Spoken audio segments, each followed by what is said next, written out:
lamento y fe. En estas circunstancias tan especiales que nos toca vivir, eh, eh, hemos tenido a nivel de la IFES, en la Comunidad Internacional de Estudiantes Evangélicos, hemos estado trabajando un poco el tema del lamento y quería compartirles un poco en ese sentido. No es algo de lo que hablamos mucho, al menos yo no he escuchado demasiados mensajes o reflexiones en cuanto a esto, pero sin lugar a duda que este tiempo que vivimos amerita que entremos en el tema. Eh, Cuando hablamos del lamento, no es un tema ajeno a las escrituras. 42 salmos entran dentro de esta categoría de expresiones de lamento. De hecho, es como se considera por parte de los estudiosos un género dentro del salmerio. 42 de 150 salmos tienen este énfasis del lamento. Inclusive tenemos un libro, el libro de Lamentaciones de Jeremías también, este libro de poesía que en 5 capítulos expresa el todo lo que vivía el pueblo en este momento del cautiverio en Babilonia. Y hay algunas expresiones ahí realmente desgarradoras, de lamento, de angustia, de tristeza, pero también de disconformidad, de expectativa. Y también en porciones de Jeremías encontramos expresiones de lamento y podemos pensar también en otras escrituras. En el libro de Job encontramos algunas, bueno, y podemos pensar en algunas más. La semana pasada tuvimos ahí el privilegio de poder participar de un encuentro con colegas, secretarios generales de los movimientos en América Latina, y compartimos algún tiempo de taller y de reflexión con un par de hermanos. Uno de ellos es el doctor en teología y en Antiguo Testamento, Milton Acosta, que es un colombiano experto en Antiguo Testamento. Y él nos compartía acerca de los salmos y cómo tres aspectos del lamento en el libro de los salmos. Entonces él hablaba en primer lugar de esto de que el lamento en salmos, considerado como un hecho litúrgico, que, o sea, es decir, que tiene que ver con el orden del culto, y cultural, ¿sí? Como un hecho litúrgico cultural. Y entonces en ese sentido él decía, todo salmo tiene una ocasión de creación y un uso litúrgico. Es decir, los salmos no se dan en un vacío, responden a lo que está viviendo quien lo escribe. Muchos de ellos es David, pero no es el único autor de los salmos. Y es bien interesante cuando podemos o sabemos, porque la propia introducción nos lo dice, a qué situación corresponde ese salmo y el uso que se le daba a este salmo dentro de las expresiones litúrgicas del pueblo judío, ya en el templo, en el camino, etcétera. Otra consideración en este sentido es que cada salmo es parte del culto porque es parte de la cultura. Entonces hay un lamento agendado, es decir, hay ciclos que se van a dar dentro del culto y en estos ciclos el lamento tiene una parte. Y al esto repetirse es incorporado por la cultura del pueblo judío. Entonces el lamento se convierte en una expresión cultural o es incorporado en la cultura del pueblo.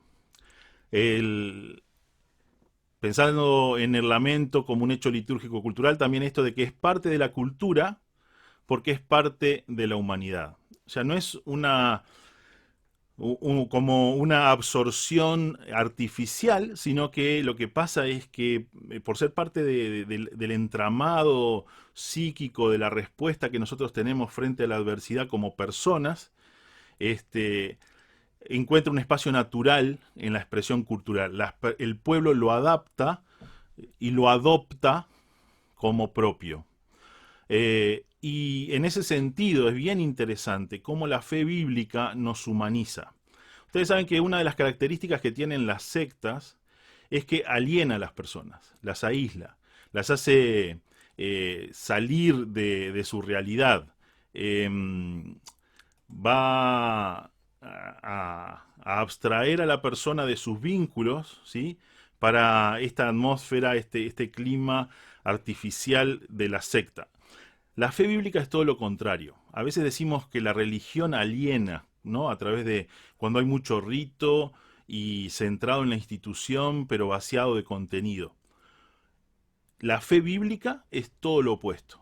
La fe bíblica nos sirve para vincularnos de una forma sana con nosotros mismos, porque nos reconcilia con nosotros, nos reconcilia con Dios, nos reconcilia con el prójimo y nos reconcilia con la creación toda.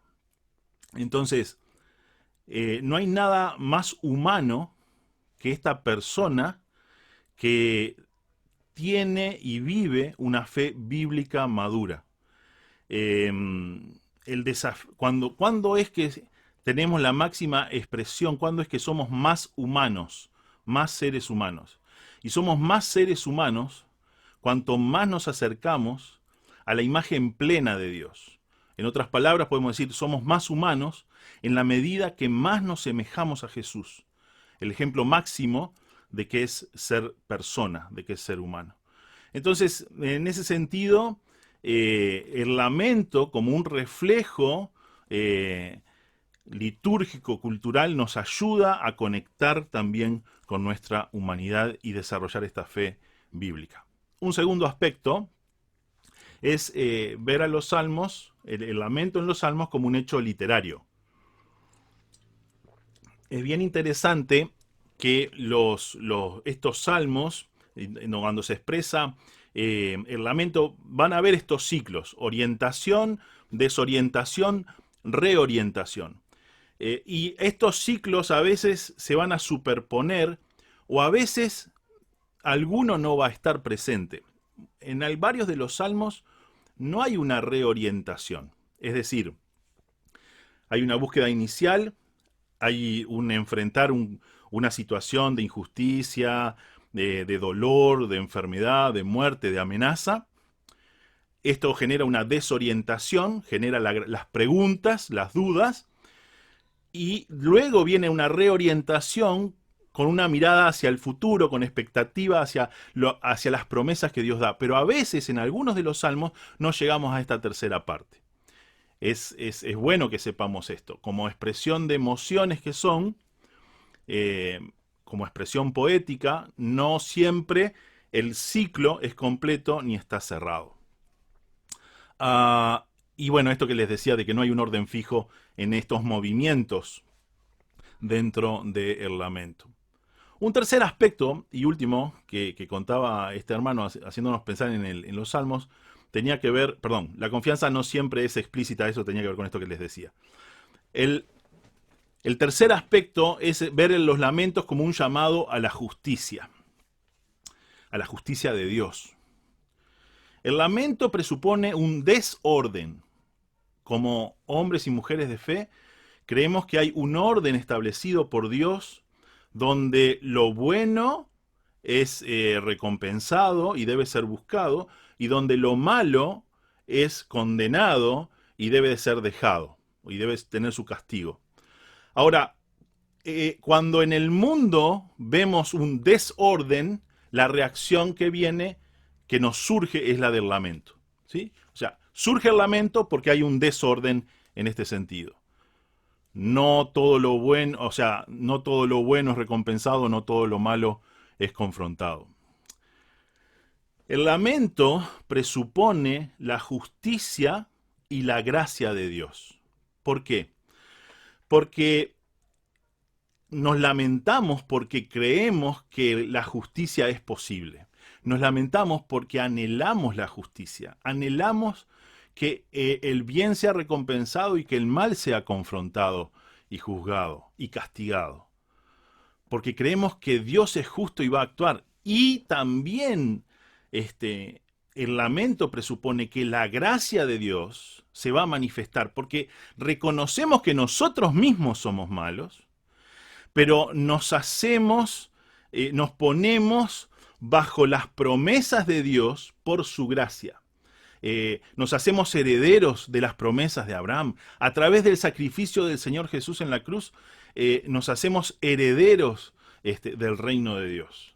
Entonces, el lamento no es una queja infundada, sino que surge a partir de la justicia de Dios y de reconocer la realidad de la gracia de Dios.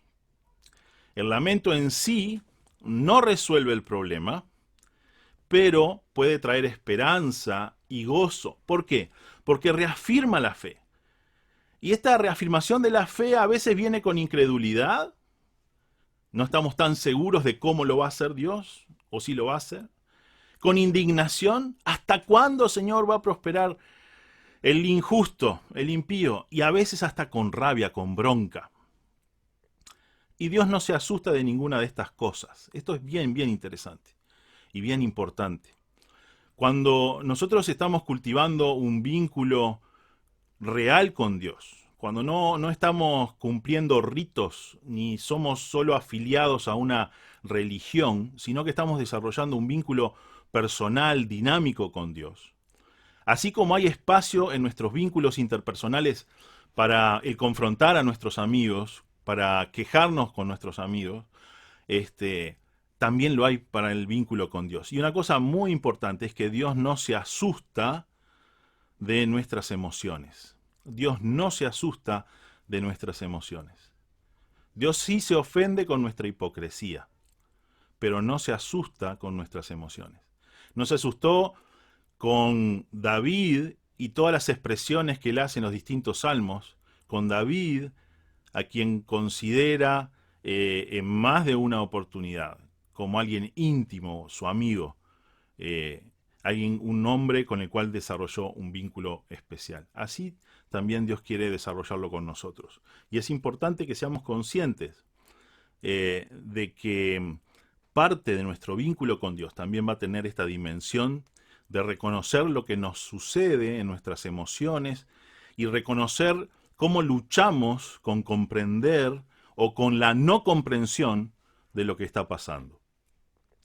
Un brasilero, teólogo, Tercio Machado Siqueira, en un estudio sobre los salmos dice: viviendo bajo agresión interna y externa, la comunidad tenía en la lamentación la esperanza de la liberación.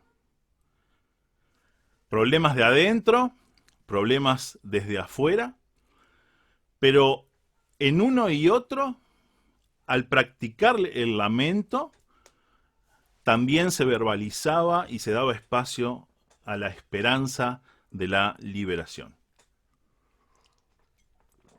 Vamos entonces a trabajar sobre el Salmo, o vamos a reflexionar sobre el Salmo 42 y 43. Ustedes saben que el Salmo 42 y 43 en realidad son una única gran canción.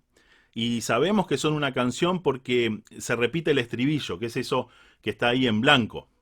Se repite en el verso 5, en el verso 11, y se va a repetir también en el verso 5 del Salmo 43. No sé bien por qué en el desarrollo dentro del pueblo judío del registro del Salmerio llegaron a hacer esta división.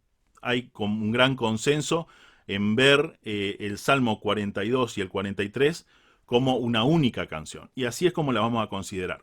Vamos a ver que hay 3 estrofas y las estrofas están divididas por este estribillo, ¿sí? Vamos a ver la primera estrofa. Hay un hilo que une a las 3 estrofas y vamos a ver cómo, aunque fruto de la introspección, a veces el orden no es como hiperlógico, porque a veces tenemos un acercamiento hacia los salmos desde una mentalidad muy moderna, desde los parámetros de la modernidad, donde tenemos como el método científico, el orden, donde tiene que haber una propuesta, una contrapropuesta, una contrastación y una síntesis. No necesariamente va a fluir así la poesía hebrea, ni en particular los salmos que tienen esta expresión de lamento. Vamos entonces al Salmo 42, versos 1 al 5. Primera estrofa y estribillo. Cual ciervo jadeante en busca del agua, así te busca, oh Dios, todo mi ser. Tengo sed de Dios, del Dios de la vida. ¿Cuándo podré presentarme ante Dios? Mis lágrimas son mi pan de día y de noche. Mientras me echan en cara a todas horas, ¿dónde está tu Dios? Recuerdo esto y me deshago en llanto. Yo solía ir con la multitud y la conducía a la casa de Dios. Entre voces de alegría y acciones de gracias, hacíamos gran celebración. ¿Por qué voy a inquietarme? ¿Por qué me voy a angustiar? En Dios pondré mi esperanza y todavía lo alabaré. Él es mi Salvador y mi Dios. Esta primera estrofa podríamos titularla como Nostalgia de Dios y Recuerdo. Hago un paréntesis. Hermanos, los que están como coanfitriones, por favor, si pueden dar acceso a las personas que van entrando, ¿sí? Yo ya lo hice con 2, no lo voy a hacer con más, para no distraerme, ¿ok? Les agradezco. Los que están como coanfitriones saben quiénes son los que pueden dar la autorización. Gracias. Entonces decía, esta primera estrofa la podemos titular como Nostalgia de Dios y Recuerdo. Y es bien interesante cómo el agua acá viene a ser un símbolo de la vida. Y la imagen que nos presenta de una forma muy, muy vívida el salmista es de este ciervo, de este animal que está jadeando, ¿sí? Está con la lengua para afuera buscando agua, buscando el vital elemento, una necesidad básica. Entonces, está poniendo al nivel de una necesidad básica. Ustedes saben que uno puede vivir varios días sin comer, pero no tanto sin beber. Y está poniendo al nivel de esta necesidad básica, tal vez la más importante del agua, al buscar y encontrar la presencia de Dios. Encontrar a Dios como la necesidad del agua. Y el salmista dice, así de desesperado, así de jadeando, te estoy buscando, Dios, con todo mi ser. El verso 2 dice explícitamente, tengo sed de Dios. No es cualquier Dios, es el Dios de la vida. Y esto es bien interesante, el acercamiento que tiene el salmista no es hacia el Dios guerrero, no es hacia el Dios creador, pero distante. Es el Dios de la vida y a quien él quiere contactar y quien quiere conocer en un vínculo personal. Enseguida viene la pregunta, ¿cuándo podré presentarme ante Dios? ¿No? Y ya empezamos a notar su frustración. Y enseguida en el verso 3, explícitamente nos habla de su tristeza y podríamos pensar que inclusive una depresión por la continuidad de esta tristeza. Dice, mis lágrimas son mi pan de día y de noche. Y esa tristeza no se da en un contexto de la burla, del menosprecio de los que lo rodean. Dice, mientras me echan en cara a todas horas, ¿dónde está tu Dios? Posiblemente esas críticas vinieran por lo que estaba viviendo el salmista, ¿no? No sabemos si es enfermedad, adversidad, pobreza, pero estaba viviendo algo negativo sin ninguna duda. Y la gente que estaba alrededor es como, ¿qué pasa que tu Dios no te libra? ¿No? Es interesante que esta idea de que Dios está detrás de un mostrador para proveernos lo que necesitamos no es nueva.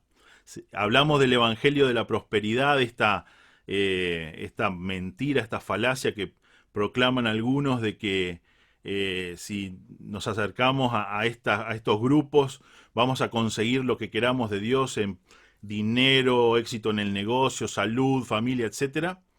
Esta idea de que Dios está detrás de un mostrador que uno negocia no es nueva, ya estaba en aquella época en que escribe el salmista, y está detrás de esta burla, detrás de esta idea que plantean estos que se burlan. ¿Dónde está tu Dios? Porque si Dios estuviera de verdad, vos lo que tendrías que lograr es esto de pedirle y lograr lo que vos querés para vos, tu vida. Es importante esta cosa de reconocer que en medio de las lágrimas y en el silencio de no poder contestar a eso, estar en ese silencio nos permite reconocer lo que nos pasa, nuestros propios sentimientos, e inclusive poderles poner nombre. Es importante ponerle nombre a lo que sentimos. Ustedes saben que los psicólogos dicen que si aquello que nosotros no nombramos no existe, porque no lo terminamos de identificar, ¿no? Entonces, cuando nombramos algo, el poder de la palabra, cuando nombramos algo, ahí existe. Eso pasa con nuestras emociones, con nuestros sentimientos. Verso 4. Recuerdo esto y me deshago en llanto. Yo solía ir con la multitud y la conducía a la casa de Dios. Entre voces de alegría y acciones de gracias hacíamos gran celebración. El salmista recuerda que este momento de tristeza, de sentir que Dios está, ¿dónde está Dios? Que Dios no está, que está lejos, no siempre fue así. Hubo un momento en el que era todo alegría, acciones de gracia, celebración, y él mismo conducía en el culto a la gente a adorar a este Dios, ¿no? Es bien interesante cómo no hay garantía de que porque estemos sirviendo al Señor en algún área y hoy estemos gozándonos en la presencia del Señor, eso no quiere decir que nos vaya a ser ajeno en nuestra travesía, en nuestro camino, el dolor o inclusive estas tinieblas en lo espiritual, este momento de tristeza, de no percibir la presencia de Dios, como le pasaba al salmista. Es interesante que en este Salmo 42-43, 22 veces se van a mencionar a Dios. Es una presencia de Dios continua en todo el Salmo. Y la relación con Dios es algo que se busca en un nivel muy íntimo, muy personal. Y dice Luis Alonso Joquel, se diría que Dios se comunica más intensamente haciendo sentir su ausencia. Lo digo de nuevo. Se diría que Dios se comunica más intensamente haciendo sentir su ausencia. El estribillo que va a ir tomando distintas énfasis o distintas, énfasis, matices, intencionalidades en los distintos momentos de la canción, levanta la pregunta o la autopregunta del salmista. El salmista se pregunta a sí mismo, ¿por qué voy a inquietarme? ¿Por qué me voy a angustiar? En Dios pondré mi esperanza y todavía lo alabaré. Él es mi Salvador y mi Dios. En la reflexión que el salmista se hace, es esta cuestión de cómo mirar lo que está pasando y decir, es tan importante, es como que está reflexionando y está tratando como de ubicarlo dentro de su mundo, el mundo total, no solo lo que él vivencia, sino todo lo que está bajo el control de Dios. Y ahí lo relativiza y también se cuestiona el poder que da a esta situación para afectarlo emocionalmente.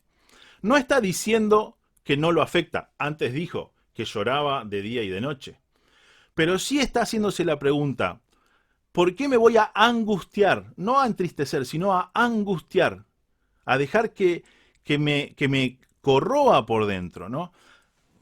Hago un paréntesis, no estamos diciendo que ni desconociendo la realidad de la depresión, una situación médica para la cual tenemos que buscar la ayuda, el apoyo de los terapeutas, eventualmente del psiquiatra, del profesional para que nos ayude a salir de esta situación. Pero lo que sí estamos diciendo es que acá el salmista nos hace pensar que es bien consciente de que el contexto afecta nuestra manera de pensar, nuestra manera de vernos a nosotros mismos, cómo nos proyectamos, y esto nos puede traer la angustia. Y el salmista en el estribillo una y otra vez responde, frente a esto que pasa, a esta adversidad que me pueda afectar, mi esperanza no la voy a poner en lo que yo puedo hacer, mi esperanza no la voy a poner en los logros que puedo tener para enfrentar esta adversidad, sino que los voy a poner en Dios. En definitiva, mi esperanza está en Dios. Todas las expresiones de lamento, yo las veo como unas expresiones muy fuertes o ejercicios de humillación. Porque levantamos nuestro clamor a Dios para reconocer que nosotros no podemos y que necesitamos que Dios intervenga y que creemos que Dios quiere intervenir y que creemos que Dios puede intervenir y que tiene el propósito final de mostrar su justicia. Pero sin duda que el lamento es una expresión desde la humildad. No hay posibilidad de uno lamentarse desde el orgullo. Si uno lo hace desde el orgullo, yo diría que es más una queja o un reclamo, pero no es un lamento en el sentido bíblico. En el sentido bíblico, el lamento viene muy unido a este ejercicio de humildad.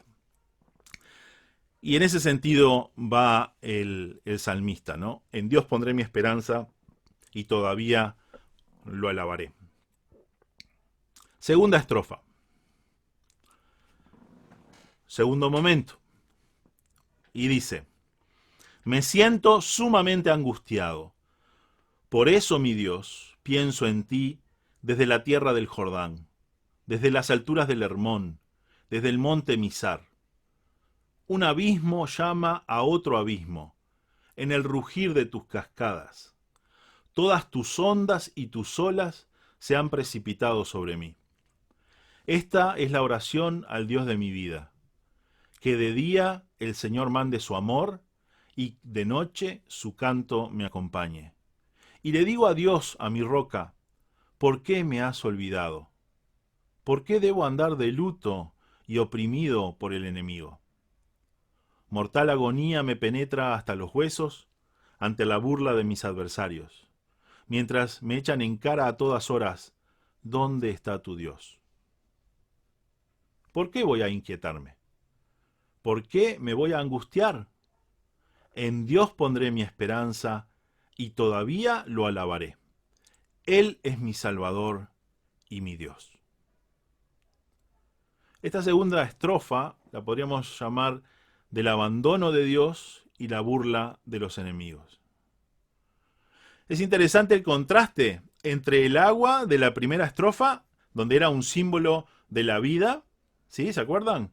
El ciervo que bramaba, que gemía por el agua, así por la presencia de Dios. Ahora el agua se convierte en el símbolo de la prueba, de la muerte, de la adversidad. Y qué imagen fuerte, ¿verdad? Acá el salmista ya reconoce que no hay solo tristeza, ya hay angustia instalada en la vida y no un poco de angustia, sumamente angustiado. Y dice que piensa, bueno, acá en estas regiones del Jordán no es una zona específica, es como, está hablando de una región, y en esa región donde Dios había hecho cosas grandes, en este símbolo que es el Jordán, desde ahí está pensando y en su angustia. Y ahí viene toda esa expresión que veíamos del agua en el verso 7, de un abismo que llama a otro abismo, ¿no? El ruido de las cascadas, es como que se ve el salmista ahí abajo de una cascada, todo doblado, aguantando todo el golpe del agua, una y otra agua, que no termina nunca y que lo sigue golpeando. Todas tus ondas y tus olas se han precipitado sobre mí. Es como que todo el juicio de Dios, todo como el castigo, todo el desamparo de Dios está sobre el salmista, doblándolo. Esta es la oración que hago, no a cualquier Dios, al Dios de mi vida. Y lo que él pide es que el Señor mande durante el día su amor y de noche le acompañe. El clamor de alguien que se siente realmente solo, desamparado. El clamor de alguien que no percibe el amor de Dios ni su compañía. Enseguida nos viene a nosotros el eco, o nos resuenan las palabras de Romanos, ¿no? Donde nos dice que el Espíritu Santo da testimonio a nuestro espíritu de que somos hijos de Dios.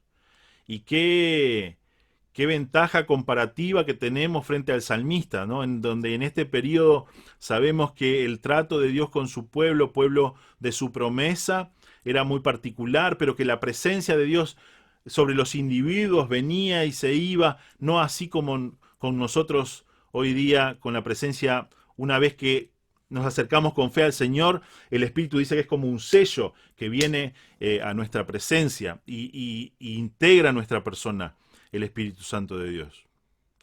Pero esto no nos hace menos humanos, ni saca la posibilidad de que nosotros también atravesemos, así como el salmista, estas emociones, estas situaciones en las cuales la angustia nos gana, la soledad nos gana.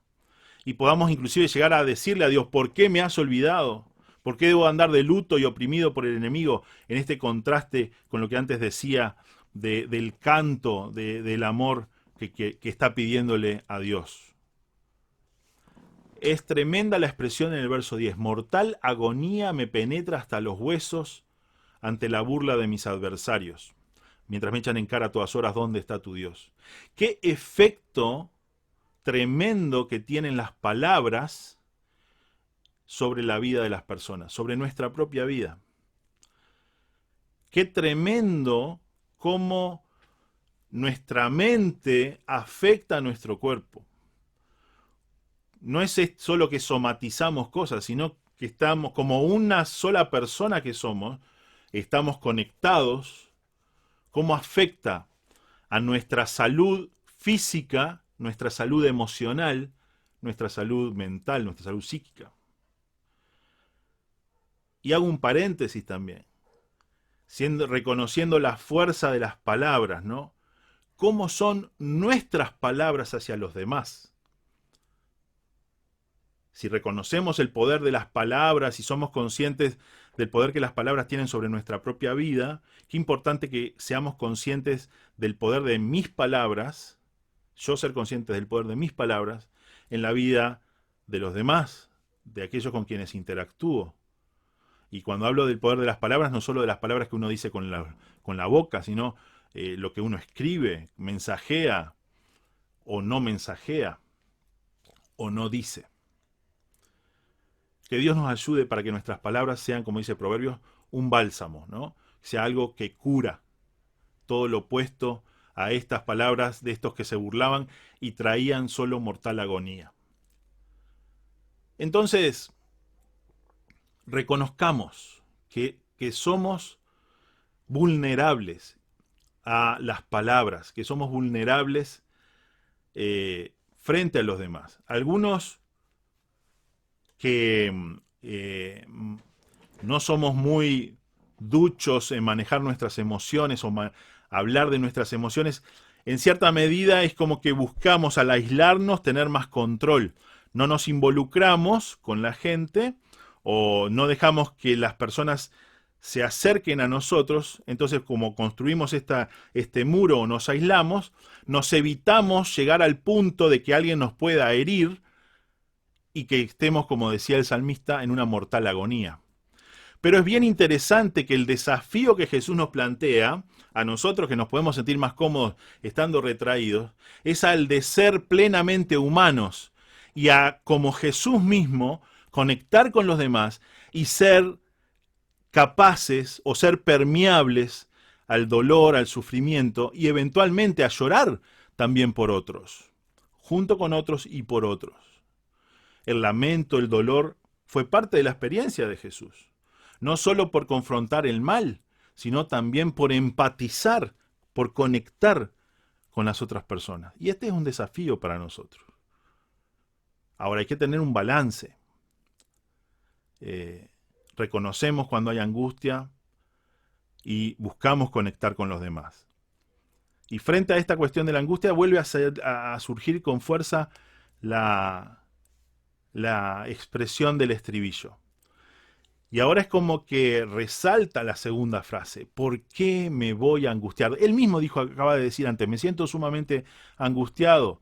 En el verso 6, en el verso 10, mortal agonía me penetra hasta los huesos. Y él mismo se dice, ¿por qué me voy a angustiar? La respuesta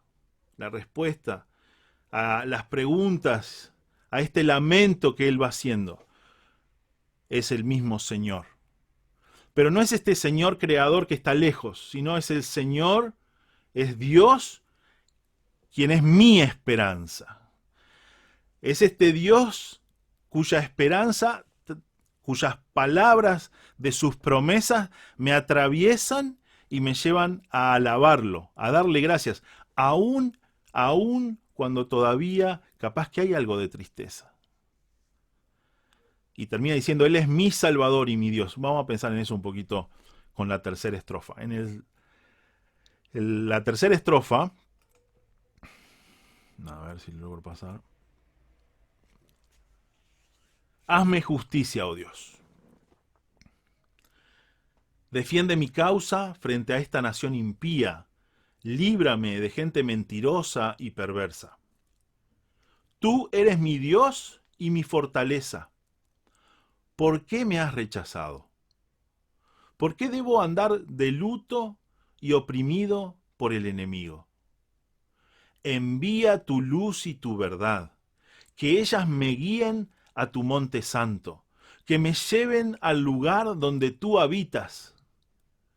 Llegaré entonces al altar de Dios, del Dios de mi alegría y mi deleite, y allí, oh Dios, mi Dios, te alabaré al son del arpa.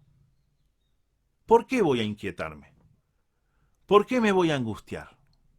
En Dios pondré mi esperanza y todavía lo alabaré. Él es mi Salvador y mi Dios. Y llegamos entonces a esta tercera estrofa, en este lamento, el tercer momento de súplica y de esperanza. Y aparece claramente el pedido. ¿Y el pedido cuál es? Es el que Dios le haga justicia. Hazme justicia. Estos que se burlan, esta nación impía, esta gente mentirosa, esta gente perversa que me hace mal, hazme justicia, Dios. Que se recompense el bien que yo he hecho y se juzgue el mal que me han hecho. Hazme justicia, oh Dios. Yo no me la puedo hacer, Dios. El salmista no sale a ser el justiciero, a hacer su propia justicia. Descansa, busca que Dios le traiga la justicia. Y qué cosa difícil que es esta, ¿eh? Algunos de nosotros que tendemos a saltar más rápido que otros, ¿cómo nos confronta esta actitud del salmista? No le pedimos fuerza a Dios para nosotros hacer justicia para nosotros. Le pedimos que el Señor haga justicia. Hazme justicia, oh Dios. El verso 2 de este Salmo 43 nos habla ya de esta búsqueda bien personal y este reconocer que es el Señor. Tú eres mi Dios y mi fortaleza. Tú, Señor, eres mi fortaleza.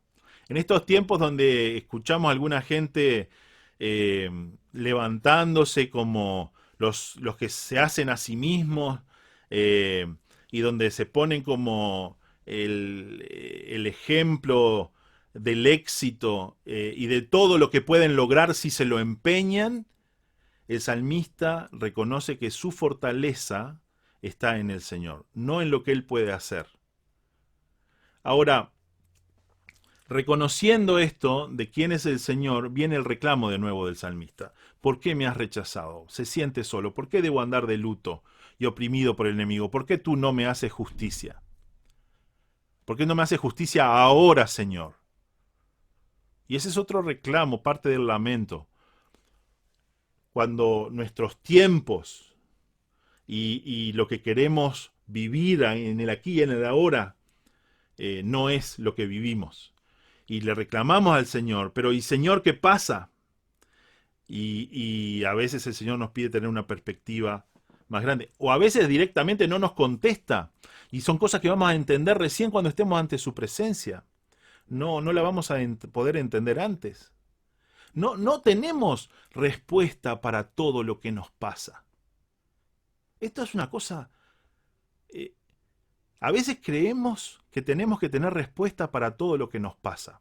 O que tenemos el derecho de pedirle al Señor de entender todo lo que nos pasa.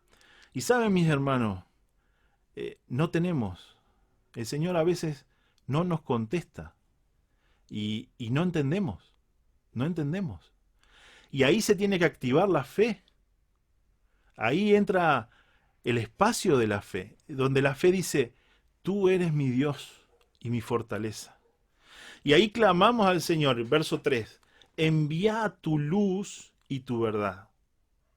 Envía tu luz porque ahora me siento en la oscuridad, solo, abatido, estoy escondido, porque me buscan para burlarse de mí, para hacerme mal. Envía tu luz para que pueda ver, para que pueda moverme sin miedo. Y envía tu verdad. ¿Para qué? Para que se haga la justicia, para que llegue la justicia. Justicia, luz, verdad, vienen juntas. ¿Y cuál es el objetivo de esta luz, de esta verdad? ¿Que se reivindiquen mis derechos? No, que pueda llegar a tu monte santo, Señor. Que pueda llegar a donde vos sí estás. Que te pueda percibir, que te pueda ver, que te pueda comprender. Que me lleven al lugar donde tú habitas. Y cuando yo llegue ahí, Señor, entonces al altar de Dios, ¿y qué Dios es? Es el Dios de mi alegría y mi deleite. Hay posibilidad de alegría, hay posibilidad de deleite. Ahí está proyectando, aún desde el lamento, ya se abre la esperanza del salmista. Hay posibilidad de alegría. Estoy en la angustia, pero hay posibilidad de alegría. Hay posibilidad de deleite. ¿Por qué? Porque ahí, Dios, estás vos. Porque vos me llevas hasta tu misma presencia. En el sentido de poderme encontrar contigo. Ya no estás lejos, estás cerca. Y allí, oh Dios, te alabaré al son del arpa, o de la guitarra distorsionada, o de lo que sea que toquemos. Y termina con el estribillo de nuevo. ¿Por qué voy a inquietarme? ¿Por qué me voy a angustiar? Y ahora creo yo que el énfasis está en la última línea. En Dios pondré mi esperanza y todavía lo alabaré. Y acá viene. Él es mi Salvador y mi Dios. Él es mi Salvador. El que me salva. ¿De quién? ¿De la situación esta adversa? ¿De mis enemigos? ¿De la oscuridad? ¿De la ignorancia? ¿De mi propia angustia? ¿De mi propia tristeza? ¿Del llanto? Mi Salvador y mi Dios. El que está en control de todo lo que me pasa.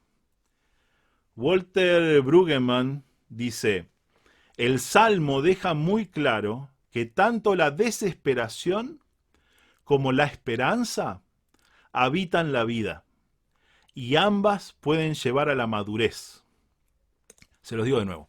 El Salmo deja muy claro que tanto la desesperación como la esperanza habitan la vida y ambas pueden llevar a la madurez.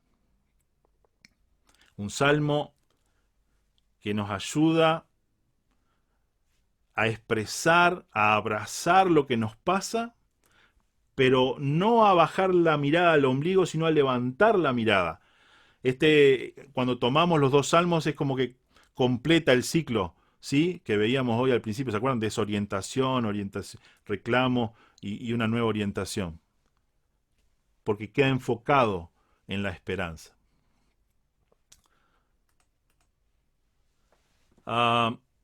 Mi colega, la secretaria del movimiento en Ecuador, Ruth, en un artículo dice, en la cosmovisión cristiana, la tristeza y el lamento están interconectados ¿con qué? Con la esperanza. En una manera singular. ¿Por qué? Porque es la historia de la cruz, la tristeza, el lamento, y la resurrección. Esa es la esperanza. En la cruz, allá en el sacrificio de Jesús y en su resurrección tenemos como la clave para terminar de entender este tema de la tristeza y el lamento. Los quiero invitar a hacer algo ahora en 4 minutos, 5. Eh, eh, vamos a ver.